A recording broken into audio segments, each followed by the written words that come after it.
Hey guys, this is David from Vanguard here with another deck profile for you guys. As you see on the title, it is the Extreme Battler deck. This is actually the new deck that came out in set 16. I'll start with the starter. The starter you'll run with Extreme Battler Rumball.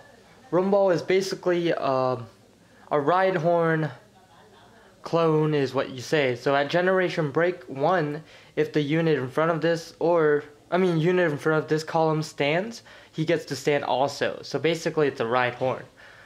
Going on to grade 3 lineup, I do have the 4 Extreme Battler Victors. So for those of you guys that don't know what Viktor does, when I stride over Viktor, I get to Counterblast 1, and when that unit attacks, I get to stand an extra unit and it gets +5. So basically you'll stand maybe a column in front of the room ball or a big column that you have set up already. And then he has a generation break 2 effect, which is when this unit attacks it gets a +5, and then when this unit attacks you can stand an extra unit and that gets a +5. So I guess as you see, the main combo of the deck is standing the deck, and there are certain combos you can do with this deck. Going on to the other grade 3 lineup, I run 4 Mushroom Shrieks. Honestly, I was debating a lot about running Mushroom Shriek or running the Extreme Leader Raybird, and I decided I'll run a Mushroom Shriek because of the fact that it can retire rear guards of the opponent's field. So his effect, for those of you guys that don't know, it's Generation Break, Counterblast 2. When this unit attacks the Vanguard, you may pay the cost. She's up to 2 rear guards and stand up. And then it gets +2. So it's okay. It's not bad because you can stand 2 units, and most cards have abilities when they stand. So I think it's a pretty decent card on that point. I just thought it was a little Counterblast heavy, but the reason why I'll run this is the second effect, which is auto. When this unit is placed on the Vanguard, you may pay the cost, which is Counterblast 1, Soul Blast 1.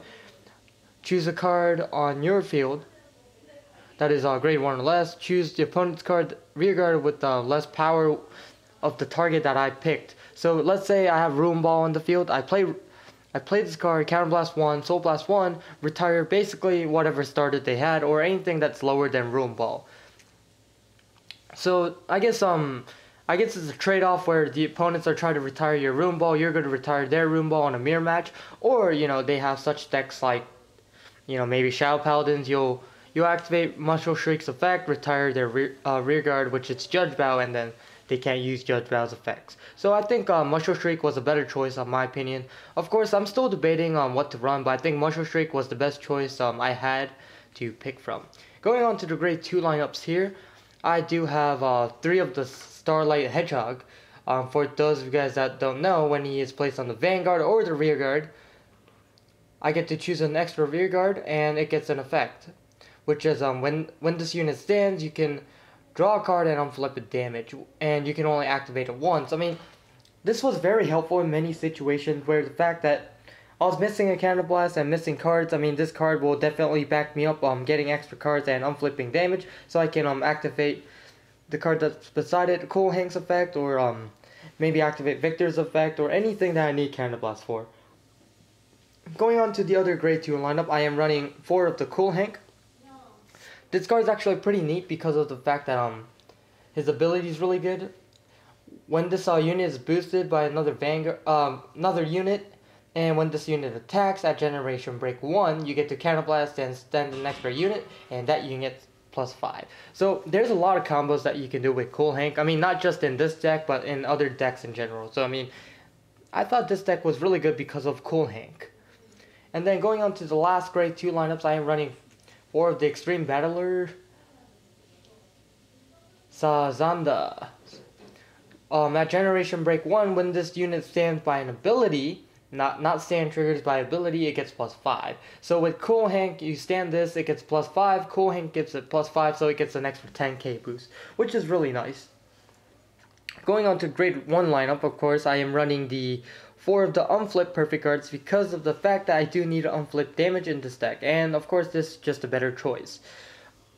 And then, of course, I am running 4 of the Extreme Battler Arashid, which is basically you search for victors, or you can discard it to stride.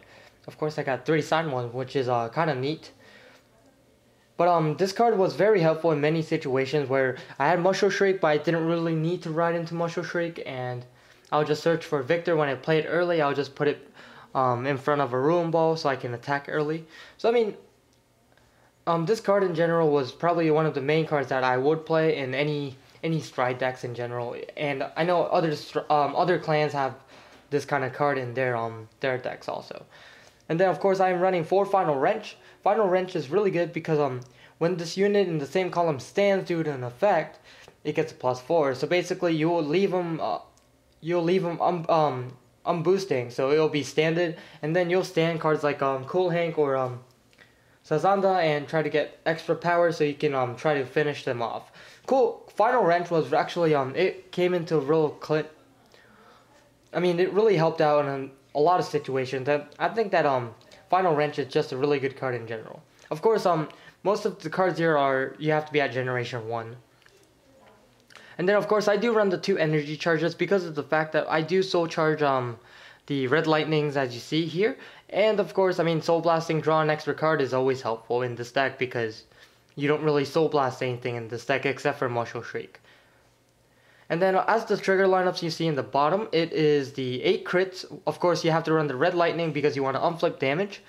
And then of course, I do run the 4 energy girls, which is a stand trigger. I'm not really a fan of stand triggers, but in this deck, stand triggers are actually pretty good.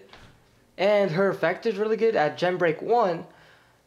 When this unit boosts, like, it doesn't have to be a Vanguard, it can be anything. Choose one of your rear guards and stand it, and if you do, return this card to the deck. So I mean, it just gives you more chance to build up power on such cards as Sazanda or even Cool Hank. So I mean, she's really good in general. I think I like her a lot. And then of course I run the 4 heal triggers. And then of course I do run stride cards, and I run 8 because that is the max total. I do run the, of course, can't see. I do run the 4 Victoplasmas, which is of course you have to stride, counterblast 2. When this card, choose a card face down with the same name, and if you have 2 open, so not including him, so you'll probably have to ride into the other one first and then use the ability. You can basically lose a twin extra drive and then attack twice. So he's a restander. I think that he's actually the main card why this deck is really good, because you can restand and you have multiple attacks for that turn. So you do need to run 4 of the Victoplasmas. And then of course for the last stride units, I do run the Vic 10. Honestly, I'm still in and out. I'm thinking of just going back to generics because I mean, he's helpful, but you know, I don't really need to necessarily stand. But I mean, there's situations where this is just better in general. So I mean, his ability when I stride, well, I mean, of course, I'm striding, and then when this unit attack hits, choose one of your rear guards and stand it and give +5. So I mean, this card, there was sometimes that this card was actually better than riding to Victoplasma at certain situations. So these are the 2 cards that you'll probably run in your deck for now, and until they come up with something better. But yeah, the deck's really good. I actually tested out in a tournament. I was in the top 4. Pretty good card and pretty good deck. I think my only loss was against Gear Chronicle, but you know, it's not a big deal. But there are certain combos that you can do with this deck, which probably soon I'll probably have a match uploaded for you guys to see any of the combos that I have. But make sure you guys stay tuned on that. And like always, guys, comment, rate, subscribe down below. And like always, imagine the victory. I am Vanguard.